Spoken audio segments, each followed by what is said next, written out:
Yes, good morning to you, Paul, and good morning to you, Rosie. First full day of work today for Rishi Sunak. We're going to hear from him later at PMQs. But of course, he's coming into a very full in-tray. We're talking about the cost of living crisis, energy bills, Ukraine war, and of course, stabilising the economy, which has been very unsettled since the mini budget, but already signs that the markets could have begun to pick up. So let's speak now to Tom Pugh, who is a UK economist. We are now at RSM UK, which is a leading accountancy firm in the City of London. So, Tom, first of all, what do we know about Rishinomics and how is that going to impact the economy?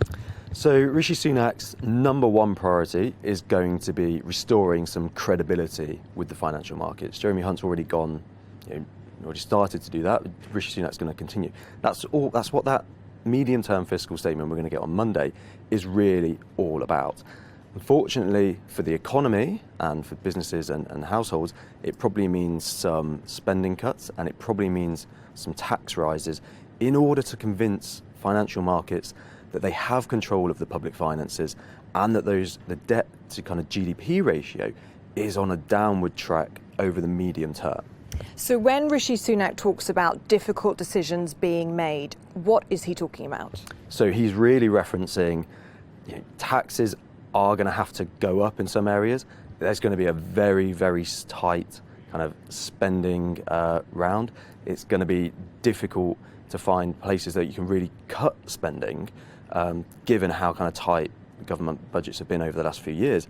And that's what he means when there's difficult decisions to make. Are we heading towards austerity? I think we probably are in for a period of austerity over the next probably couple of years. There's some leeway as to when the austerity package is going to fall and when that will hit the economy.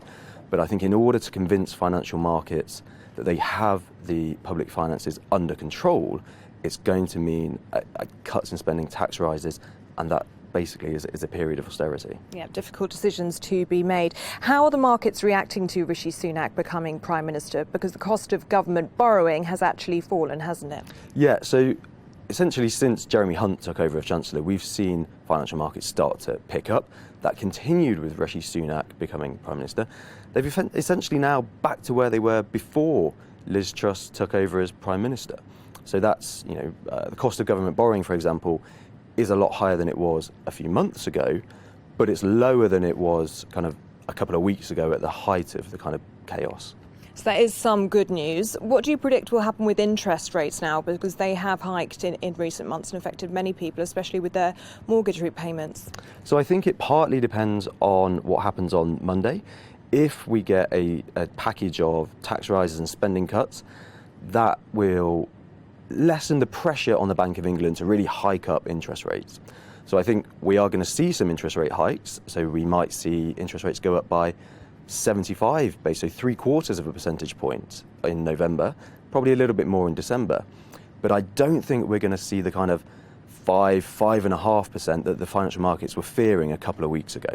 Well, Tom Pugh, really, really good to get your thoughts here this morning at RSM. Well, there you go. You heard there from Thomas Pugh, UK economist. The interest rates he doesn't think are going to spike as much as we thought previously, but we are already in a recession, perhaps going into a deeper recession than once thought. But these are steps, he says, are necessary in order to get us out of the economic situation that we find ourselves in.